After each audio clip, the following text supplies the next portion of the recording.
দুই হচ্ছে ছাত্র শিবির বা জামাত যেটাই আপনি বলেন না কেন, তারা অনেক বেশি সুসংগঠিত এবং ক্যাডার ভিত্তিক একটি সংগঠন।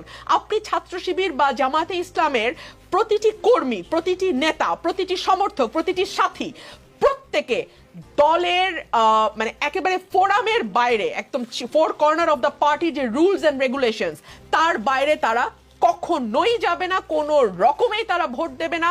তাদেরকে আপনি কোনো কিছু দিয়েই আপনি তাদের ভোটকে কেটে অন্যদিকে নিতে পারবেন না।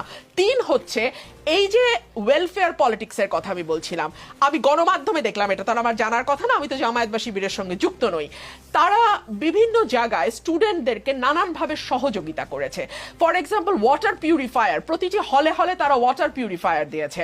তারা স্টুডেন্টদের যারা হয়তো ততটা আর্থিকভাবে সক্ষম নয়, তাদেরকে, তাদের ভালো ভালো কোচিং সেন্টার আছে, সেই কোচিং সেন্টারগুলোতে তারা বিনা পয়সায় কিংবা কম পয়সায় তাদেরকে কোচিং করিয়েছে।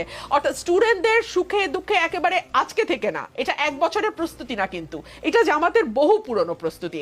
এখন এটা তাদের গুপ্ত রাজনীতির প্রকাশ্য ফসলও বলতে পারেন আপনি, কিংবা তারা যে দীর্ঘদিন ধরে রাজনীতিটাকে ছাত্রছাত্রীদের সঙ্গে একাত্ম হয়ে করতে পেরেছে, এটা তাদের একটা সফলতাও আপনি বলতে পারেন।